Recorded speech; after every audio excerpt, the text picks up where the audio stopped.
स्वाहा माहेश्वर्यै नमः माहेश्वरी मामह्यामि स्थापयामि भूर्भुवः स्वाहा विनायक्यै नमः विनायकायामि यजमान श्री પાસે જગ્યા ઉભરાઈ અને બિરાજમાન થઈ ગયો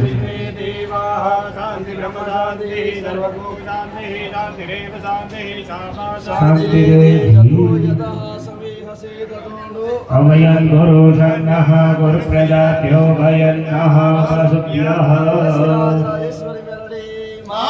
તકી જય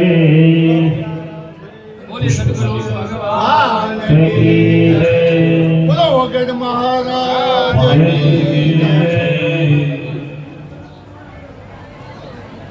श्री गुरुभ्यो नमः परम गुरुभ्यो नमः परमेष्ठ गुरुभ्यो नमः परात्पर गुरुभ्यो नमः चलो हरिः ओम आत्मा पुष्पने चौथा पकड़ी राखी यत्र देवी नमस्कार करे जागो हरिः ओम श्रेष्ठवे लक्ष्मी तमज्ञां महोरात्रे आठवे नक्षत्राणि रूपमश्विनोऽभ्यागमः मेघानां मुम्बैघान सर्वलोक सम्राट याते दिव्यजना चौथा वरजना ओम पूर्णपीठाय नमः ओम पूर्णपीठाय नमः ओम ब्रह्मपीठाय नमः ओम गणापीठाय नमः ओम मत्रपीठाय नमः ओम जालंधरपीठाय नमः ओम गौरागिरिपीठाय नमः ओम बुद्धगिरिपीठाय नमः ओम सोमकुमारपीठाय नमः ओम गौरागिरिपीठाय नमः ओम कामरूपपीठाय नमः ओम गुरवे नमः ओम परमगुरवे नमः ओम परमेष्ठिगुरवे नमः ओम गुरुमन्त्रये नमः ओम अत्रवित्रभ्यो नमः ओम गणपतये नमः ओम दुर्गाय नमः ओम सरस्वत्यै नमः ओम चित्रपालाय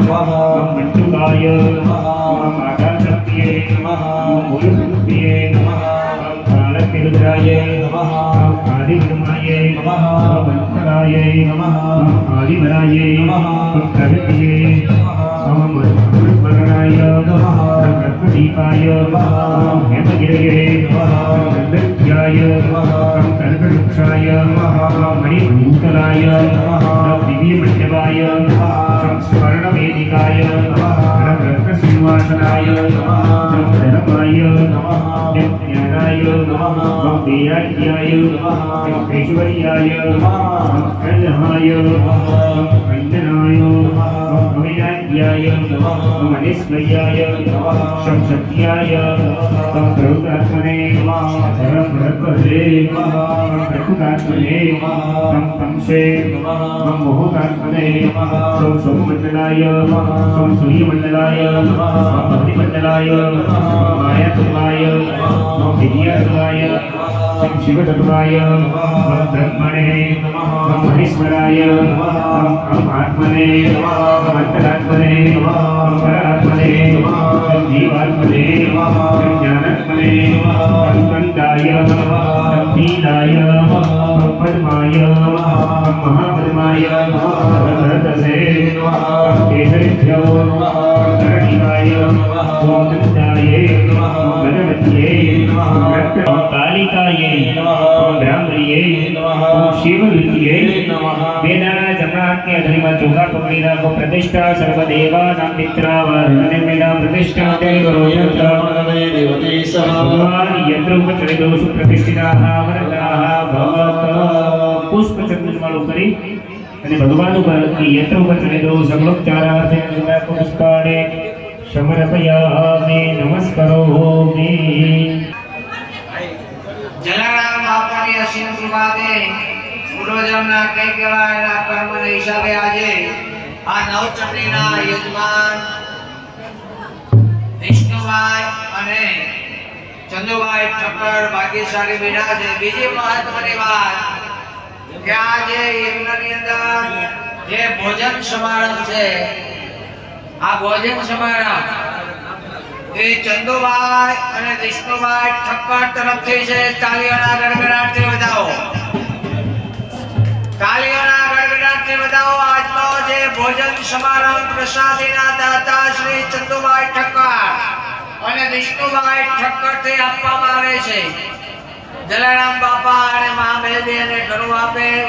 ધન સાપડ્યું પણ મોજ નો માણી, કા ભાગ્ય બીજાનું કા ખોટી કમાણી.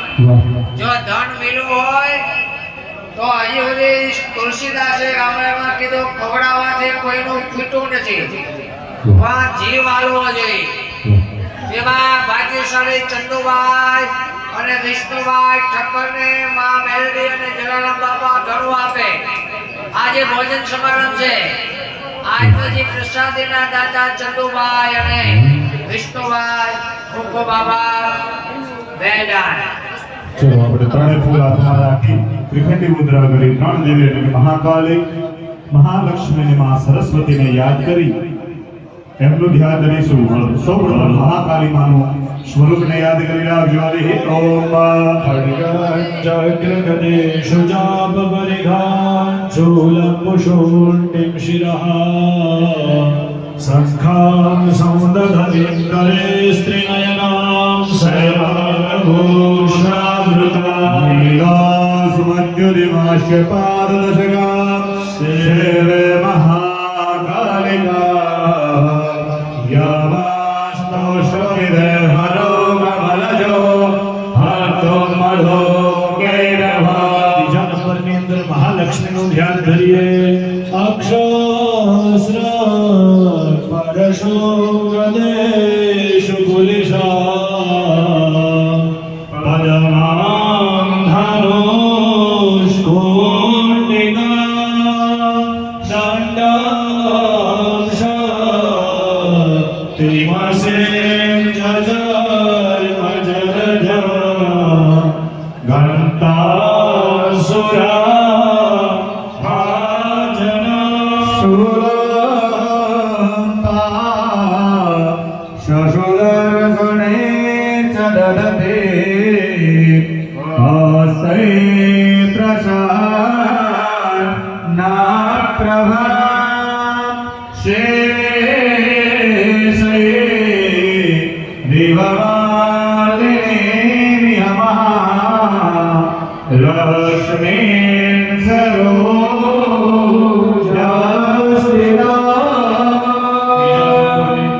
સરસ્વતીનું ધ્યાન ધરીએ.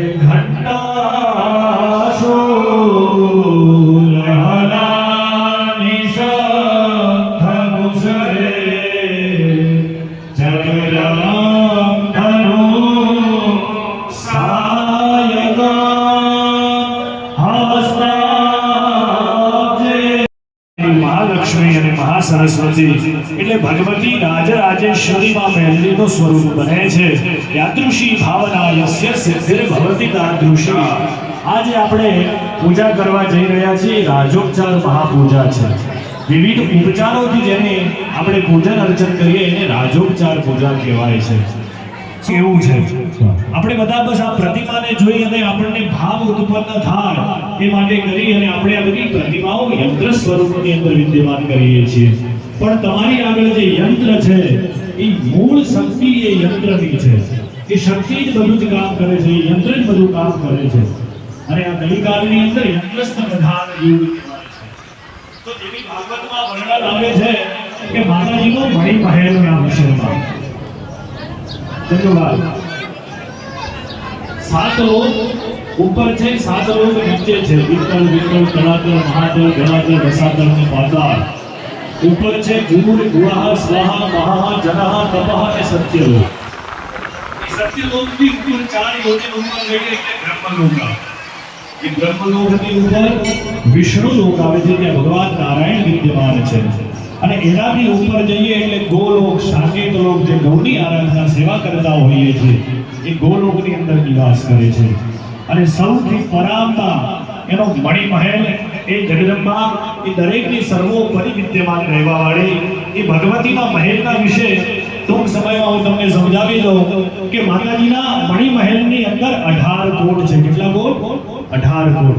અને એક એક કોટની લંબાઈ 1 સહસ્ર યોજન છે. એક યોજનની અંદર 9 કિલોમીટર થાય એવા 1000 યોજન લાંબો માતાજીનો મણિ મહેલનો એક કોટ છે.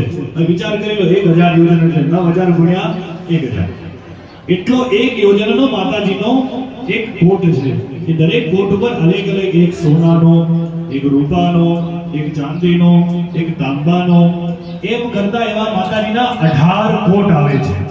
એ 18 કોટની અંદર ભગવતીનું સિંહાસન વિરાજમાન છે જેને મણિદ્વીપ કહેવામાં આવે છે. એ મણિદ્વીપ એની અંદર એ માતાજીનું સિંહસ્થ, માતાજીનું સિંહનું આસન વિરાજમાન છે.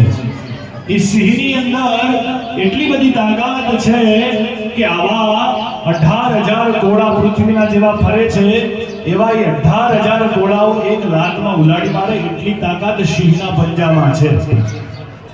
તો એ સિંહની તાકાત શું અને જગદંબા આદ્ય શક્તિમાં ભગવતી પરાંબાની તાકાત, મેલડીની તાકાતની આપણે શું શક્તિ, આપણે શું વિચાર કરી શકીએ?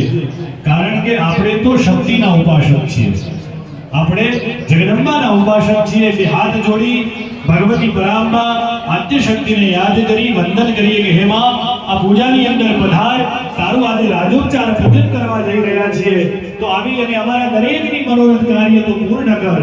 વિજયોત્થા મસપ્રભા મૃગપતે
બોલીએ શ્રી અંબે માત કી જય. હરિ ઓમ. કોટી કોટી પ્રણામ મારી તારા ચરણોમાં.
ભગવતીને બેસવા માટે આસન કરતા હોય.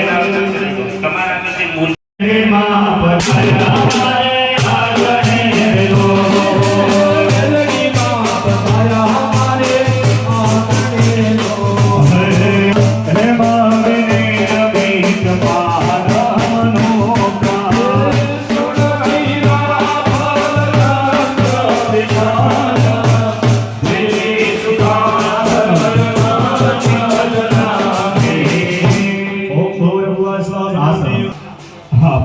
આપો એવો ભાવ ધરી દરેકે જવાનો જમણા હાથથી એક ચમચી જળ પકડી રાખો.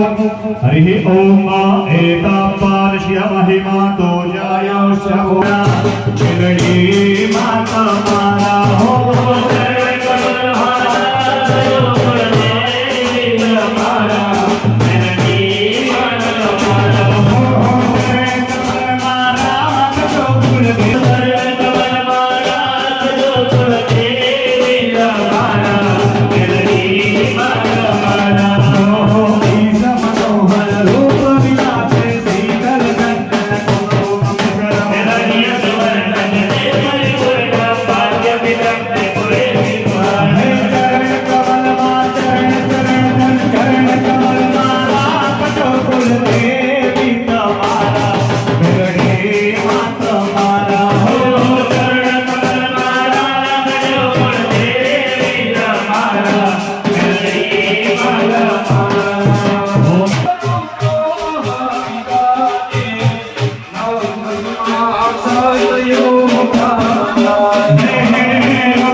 Oh